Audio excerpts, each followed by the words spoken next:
than 2 years now. Ukraine has been defending itself against the unwarranted, unprovoked, illegal Russian invasion. Every day, this act of aggression continues to wreak havoc on the lives of millions of Ukrainians. The damage is immense, the human suffering indescribable. It is people who cause this, who consciously choose to destroy and to kill. But they are not anonymous, and their fingerprints are everywhere. In 2022, we made a promise that perpetrators will not get away, that they are held accountable for the crime of aggression, that they are tracked down, prosecuted and tried for international crimes, and that they will compensate to Ukrainians for the damage incurred. The Ukrainian authorities and the Ukrainian prosecutor are working hard for justice under the toughest circumstances imaginable. We must support them in every way we can.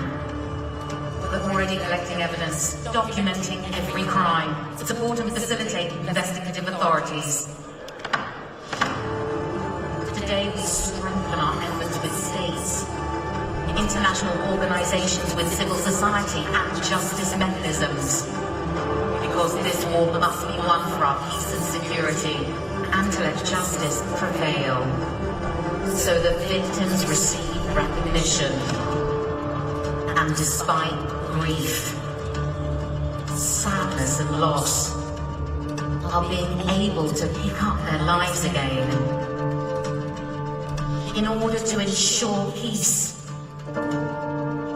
we must restore justice.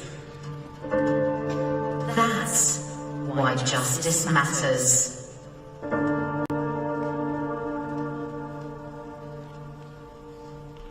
Welcome to the Ministerial Restoring Justice for Ukraine Conference in The Hague, the City of Peace and Justice. The Netherlands, Ukraine and the European Commission, as co-hosts of this conference, welcome you here today to mark the important work that has been done to ensure accountability for Ukraine and to jointly look ahead at what is to come. Now please your attention for a message from His Majesty King Willem-Alexander of the Kingdom of the Netherlands. While our countries have different backgrounds, we share a strong conviction.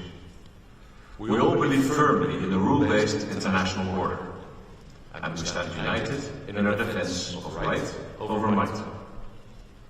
Human rights, freedom and peace are the cornerstones of the world order we seek to build.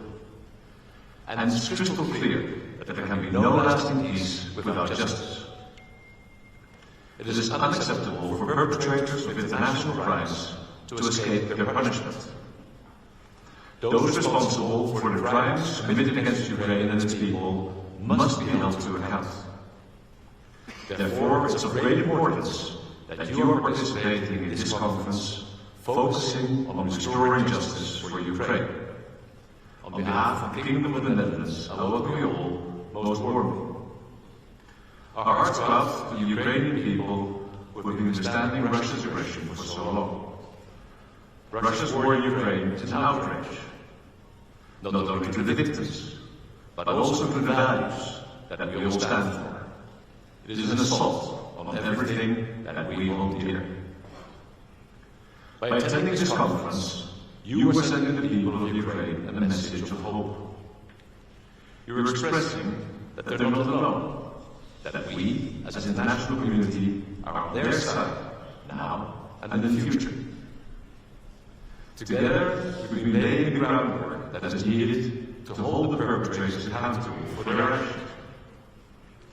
The establishment of the International Center for the Prosecution of Crime, Aggression, and of the Register of Damage for Ukraine are just two examples. But there's still a lot of work to do. Today, you will be building on solid foundations which have been laid. We will stand with Ukraine for as long as it takes. Our aim is to restore justice. Our goal is to bring peace to Ukraine. United, we are strong. I wish you all a most productive conference.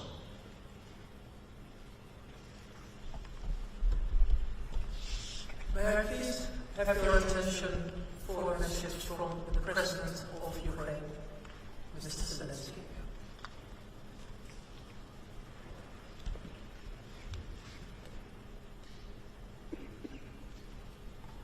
Dear friends, thank you for your unchanging faith in justice.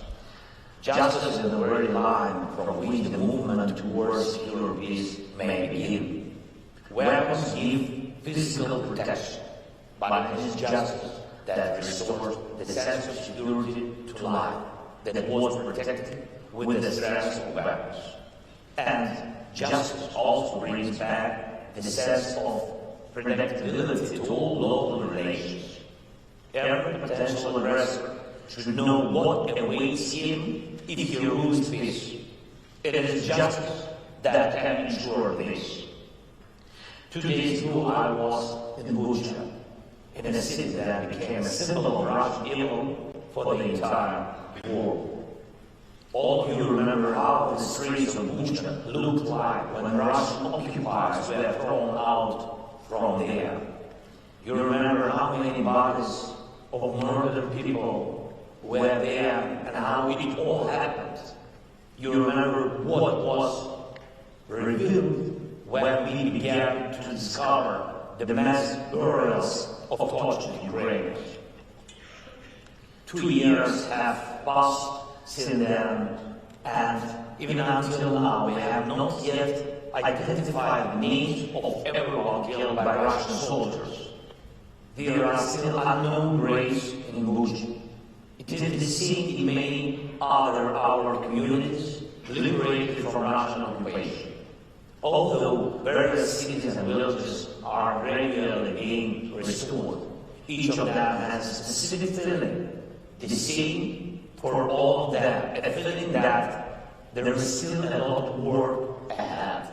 The work precisely for the sake of justice, so that evil finally loses both physically, in reality, at the battlefield, and so that people feel it convincing in their hearts. Just for everyone who comes to power in Russia after Putin to know that justice is stronger than Kremlin's walls. Only our common work can ensure this. Dear friends, we all together have created a real network of accountability. We appreciate very much the leadership of the Netherlands in promoting the idea of special tribunal for the crime of Russia's aggression.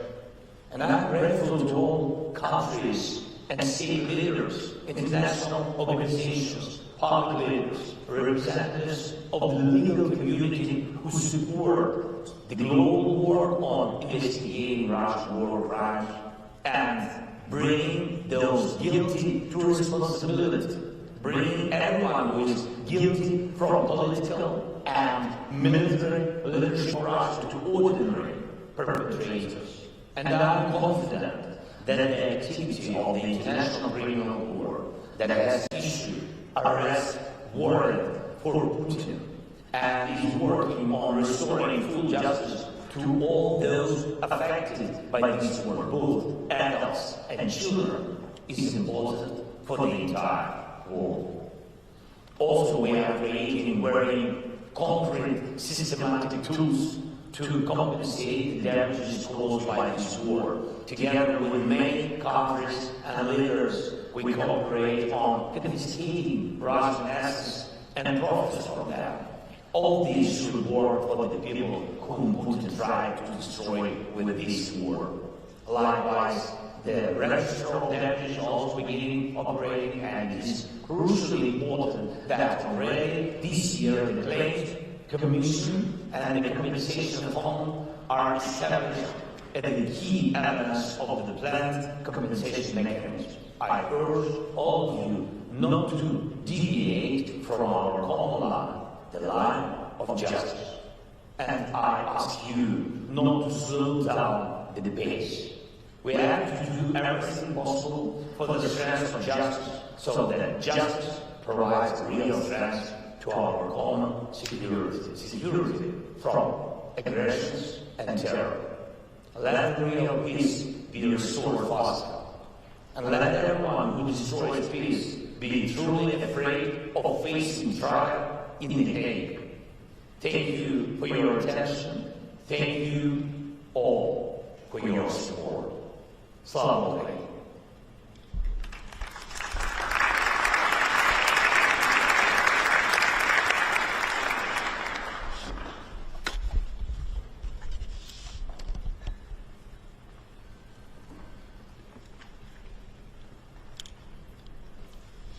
Excellencies, esteemed guests, on behalf of my government and to co-host of this conference, I, as Minister of Foreign Affairs of the Netherlands, would like to welcome you all to The Hague.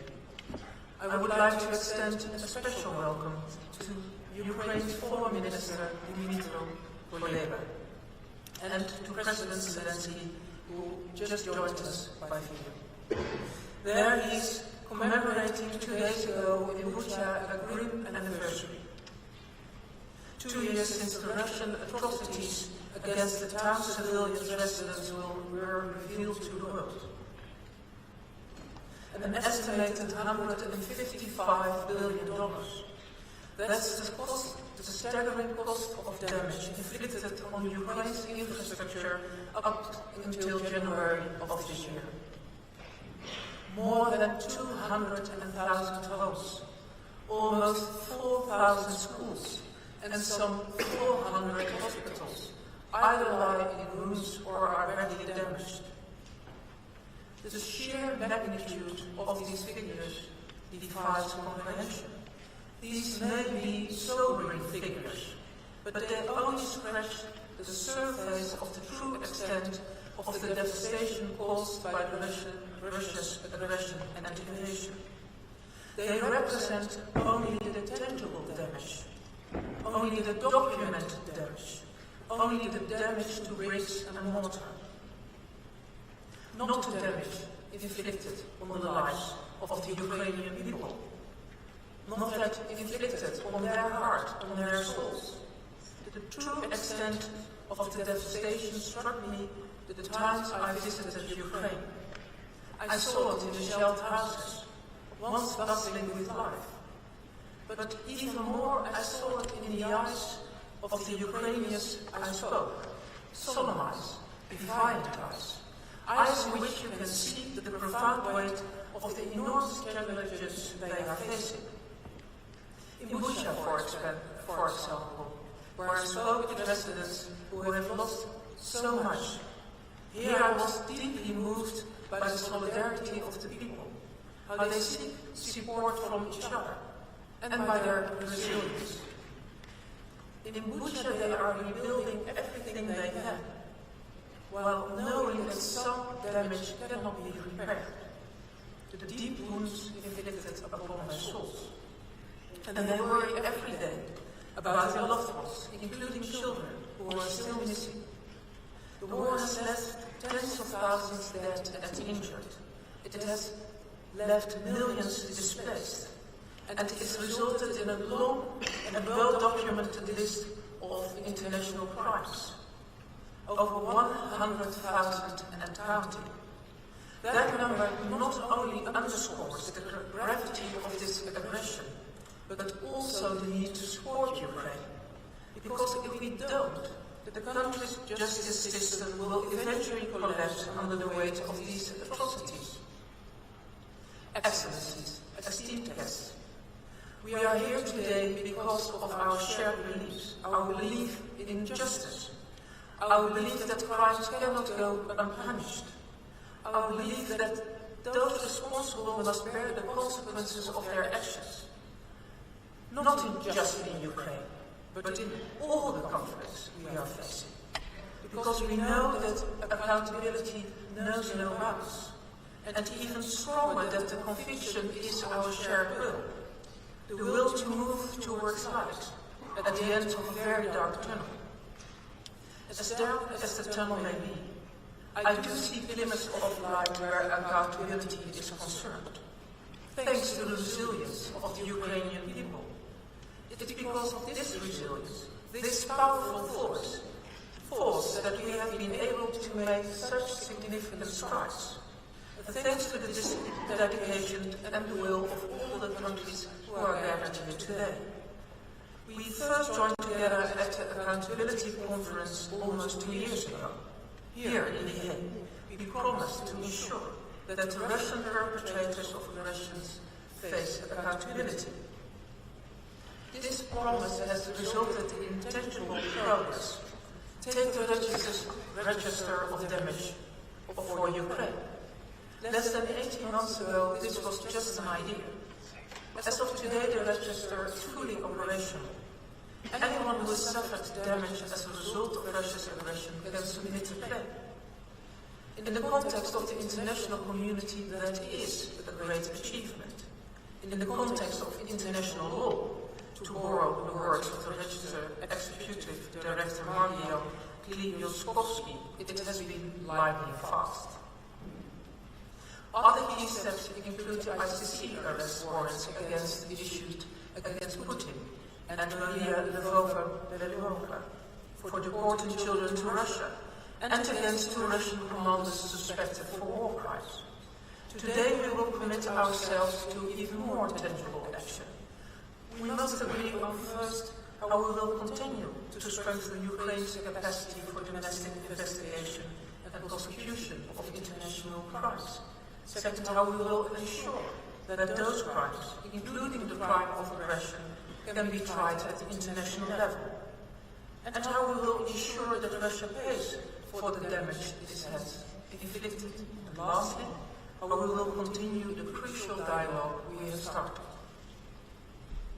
Excellencies, esteemed guests, the progress we have made so far is largely thanks to an approach I strongly believe in: working together.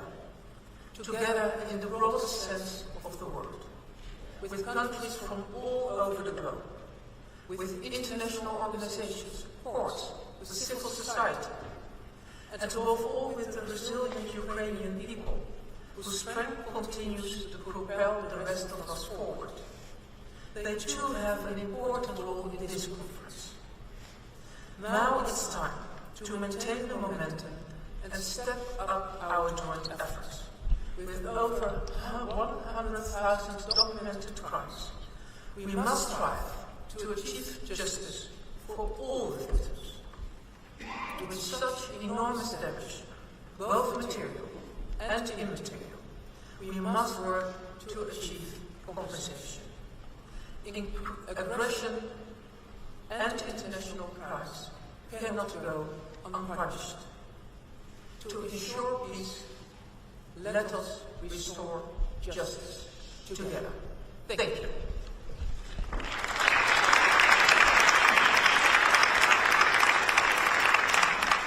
Thank you so much, and I would like to give the floor to my esteemed colleague and co-host, the Minister of Foreign Affairs of Ukraine, Dmytro Kuleba. Dmytro, the floor is yours. Thank you.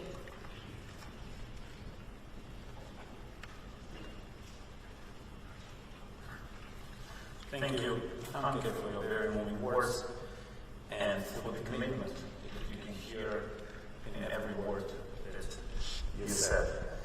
Ministers, Commissioner, Your Excellencies, ladies and gentlemen, I am sincerely pleased to co-host, together with the Netherlands and the European Commission, the Ministerial Conference Restoring Justice for Ukraine. I am, of course, grateful to the Netherlands for hosting this event and leading the way on Peace Formula Item 7, Restoration of Justice.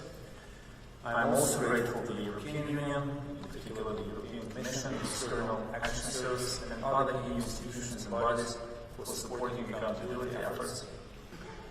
Council of Europe also deserves appreciation for its role in ensuring the rule of law for victims of the Russian aggression. 2 years ago, in these early April days, the entire Europe and the world stopped in shock. Unspeakable Russian atrocities revealed in Bucha and other towns in the Kiev region shook the very moral foundation of the continent.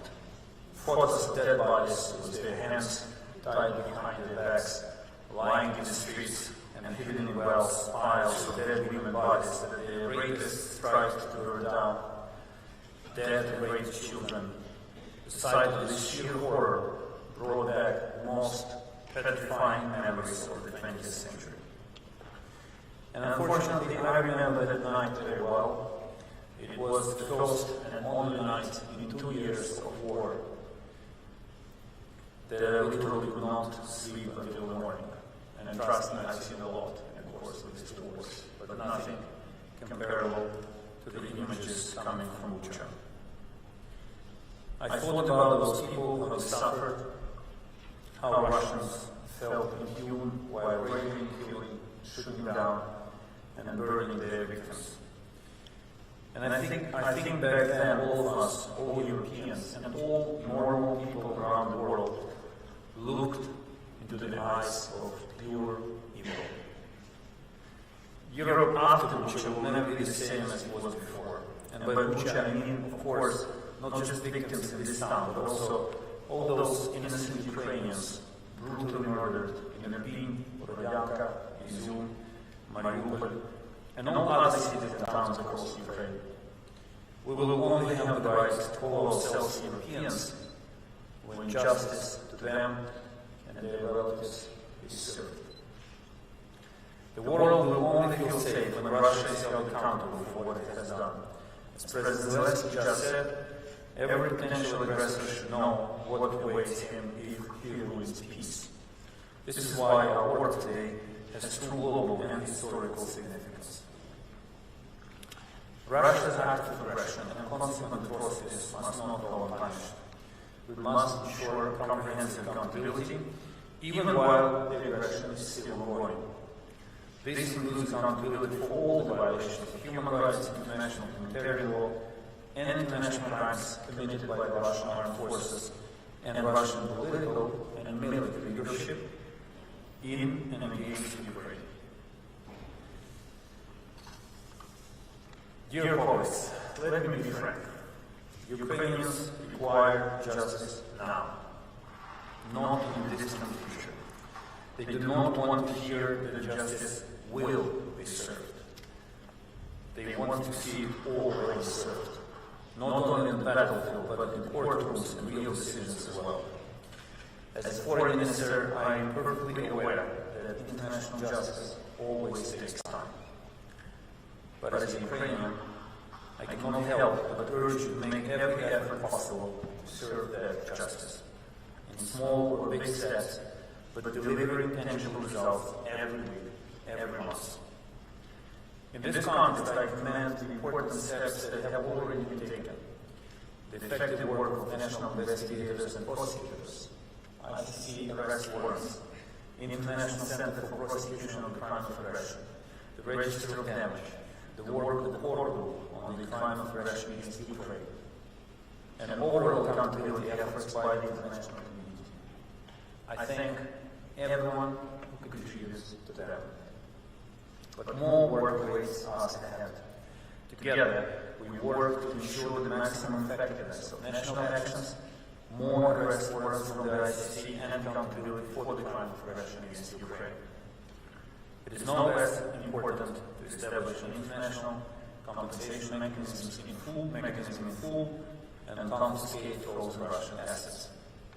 These efforts require three things: effective international coordination, and this is why we're here, persistence of efforts, and this is why we're also here, and unity in pursuing our common cause of serving justice. And again, this is why we are here today. I wish everyone a productive and effective discussion, which will lead us further on the way to restoring justice in Ukraine. Thank you.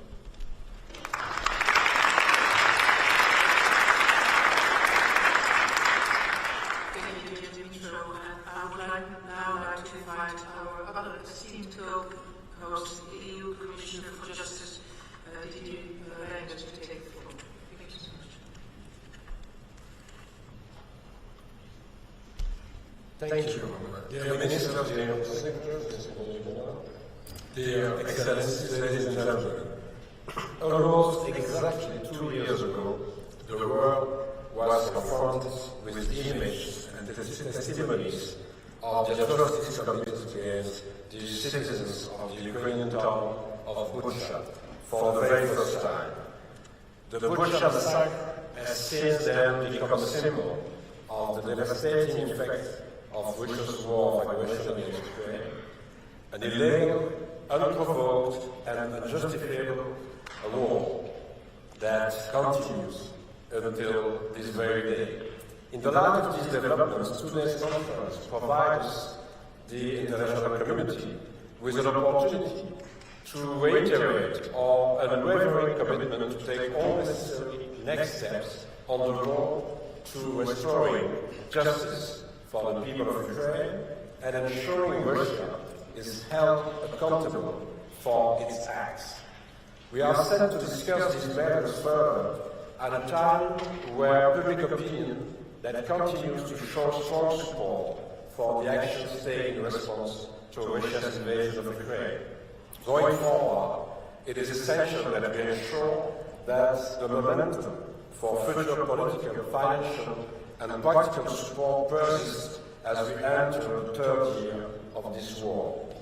The unprecedented milestones we have reached together in our struggle to ensure accountability for Ukraine deserve to be highlighted in our exchanges with the public.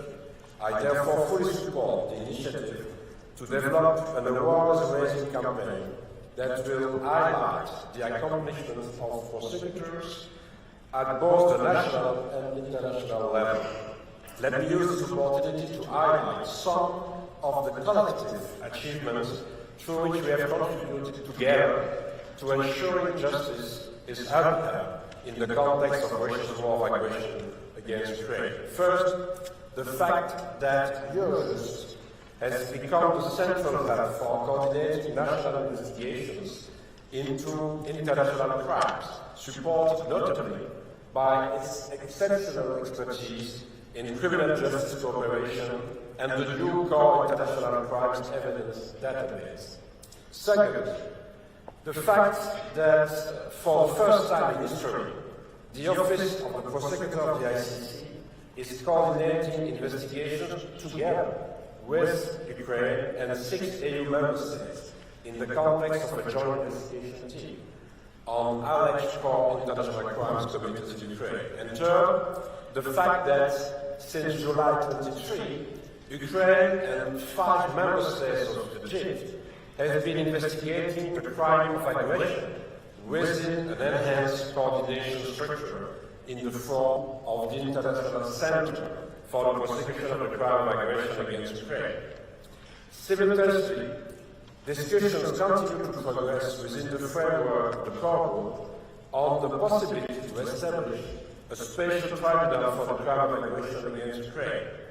In making the creation of such a tribunal a reality, the international community would ensure that even the perpetrators of the so-called mother of all the crimes, the crime of aggression, will not go unpunished. Finally, work is progressing to ensure that Ukraine as a state, as well as its citizens who have become victims of gross violations of human rights and serious violations of international humanitarian law, may exercise their right to seek reparations under international law. And to ensure this, the Register of Damage was established within the institutional framework of the Council of Europe in May last year. I'm very honored to witness today the official launch of the submission of the first claims to the Register. The Register is an essential first important step towards the creation of a fully fledged compensation mechanism that will ensure that the damage caused by Russia will be fully repaired. But, as I said before, the aim of today's conference is not only to look back and take stock of the progress books, but also to agree on a long-term way forward in ensuring accountability for Ukraine. The Commission, therefore, fully supports the political declaration which participating states will sign today, and which reiterates the international community's unwavering commitment to achieving the objectives set out by the Peace Formula Point 7 in the long run, proposed by the President Zelenskyy. I urge all of you to use this conference as an opportunity to pledge further support to relevant actors that play a key role in ensuring full accountability for crimes committed in and against Ukraine. This includes national authorities and the International Criminal Court, which through their investigative efforts play a crucial role in investigating and prosecuting crimes committed in and against Ukraine. It also includes the Ukrainian Prosecutor General's Office, which must be well equipped to face the large caseload it is confronted with since the start of the war. In this regard, the Commission has provided the Prosecutor's Office with EU funding of €4 million to allow for the implementation of a new electronic case management system. Furthermore, the advisory mission of the EU in Ukraine continues to support the Office of the Prosecutor General in building strong cases to hold perpetrators of international crime accountable. Lastly, the EU Advisory Mission also plays an important part in the Atrocity Crimes Advisory Group. This initiative between the EU, the US and the UK is an example of successful coordination among and cooperation of key actors supporting accountability efforts on the ground. Later today, the conference will focus its attention on the dialogue group initiative that brings actors of all these strands of work around one table to ensure effective coordination of all respective efforts going forward. Excellencies, ladies and gentlemen, let me conclude by stating that in supporting Ukraine, the European Union is aware of the fact that it has a special responsibility. In December last year, the European Council made an historical decision to open accession talks with Ukraine.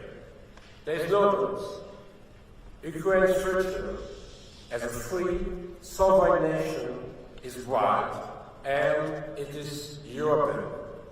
In order to realize such a future, justice must be upheld by ensuring that perpetrators of international crimes are held accountable and reparations are made to finance Ukraine's further recovery and reconstruction.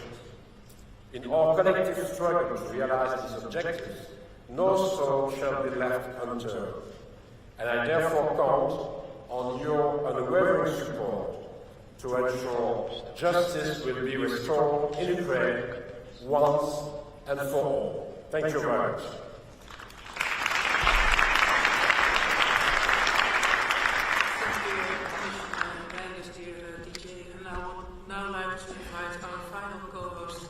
My fellow Minister from the Netherlands, the Minister for Justice and Security, to share her opening remarks. Your Excellencies, esteemed guests, 25 years ago, at the dawn of the new millennium, Elie Wiesel gave a speech at the White House in which he reflected on the human tragedies of the 20th century. The writer and Holocaust survivor wondered if there was still hope for humanity, and what the greatest threat is to that hope. As we know now, the new century will bring new tragedies. So have you learned anything from the past?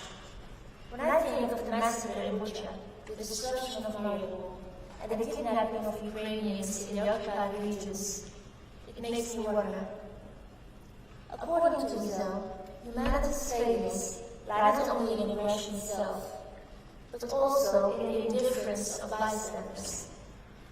He referred to indifference as the friend of the enemy. And he warned, it can indeed be tempting to embrace indifference in order to protect ourselves. He asked, is it necessary at times to practice it, simply to keep one's sanity, live normally, enjoy a fine meal and a glass of wine, as the world around us experiences harrowing upheavals? A disturbing question, and one that's almost impossible to answer. Of course, we must always guard against indifference. Otherwise, it will continue to strike. But it's not an easy task. Take the conflict in Gaza, sparked by the terrorist attacks against Israel by Hamas in October. In the Netherlands, I see serious divisions on this issue, but also a lot of engagement. That conflict is now taking up most of our attention, both in the media and around the dinner table. And yet, at the same time, tragedies continue to unfold elsewhere, in Yemen and Sudan, for example. We were not indifferent when Russia invaded Ukraine in February 2022. Quite the opposite. I will never forget the shock of so many Ukrainians who, in the blink of an eye, went from living normal lives to surviving in shelters as the bombs rained down around them. Right then, we wanted nothing more than to fully support Ukraine. And leaders around the world pledged to do whatever it takes, as long as it takes. Unfortunately, the passage of time tends to erode people's compassion. After 2 years of war, the shock has receded, but for the Ukrainian people, the horrors continue. President Zelenskyy knows this, and that is why he urges us to fight indifference, because indifference is the friend of his enemy. As justice ministers and foreign ministers, we can and must do everything we can for accountability and against impunity, for restoration of justice in Ukraine and against arbitrariness, for compassion and against indifference. The Netherlands play a leading role in pursuing accountability for international crimes committed in Ukraine. I'd like to briefly mention a number of specific things we're doing right now. We are providing funding and expertise to support the investigation by the Ukrainian authorities into international crimes committed by Russia. What's more, we're sending our best people. We now have police officers and other experts working in Ukraine. And we've also sent 4 forensic investigation teams from the Royal Military and Border Police to Ukraine under the flag of the International Criminal Court. Together with experts from Belgium and Czech Republic, they have been working with Ukraine to collect evidence in international crimes. The Netherlands is also facilitating the investigation and prosecution of international crimes here, including the crime of aggression, here in The Hague, the city of peace and justice. As you know, we are the host country for the ICC and the International Center for the Prosecution of the crime of aggression against Ukraine. And under certain conditions, The Hague could also be a good home base for an aggression tribunal.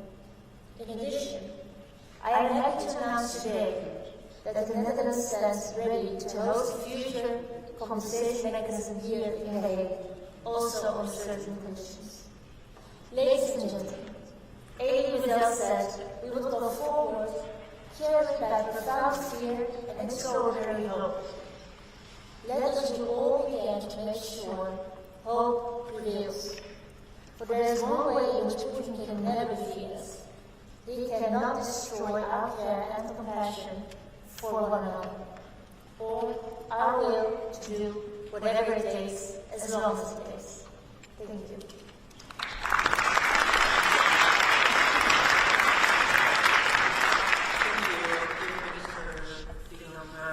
The words from His Majesty the King, from President Zelenskyy, and my esteemed co-hosts all carry a similar message. Accountability for Ukraine is essential, and cooperation to reach this is our joint imperative. I would therefore like to close this opening ceremony with which we have kicked off the Restoring Justice for Ukraine conference and proceed with the next session, the Ministerial Conference of Participants of the Register of the Danish.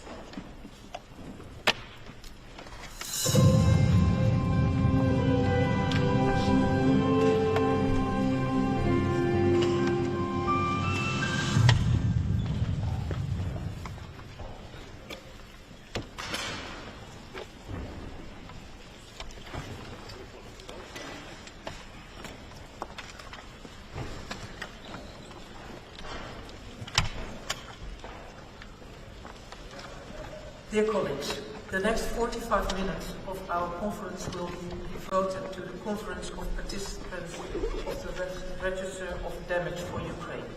And this is a unique occasion. The conference has met 3 times at the level of our permanent representatives to the Council of Europe. And this is the first meeting at the ministerial level.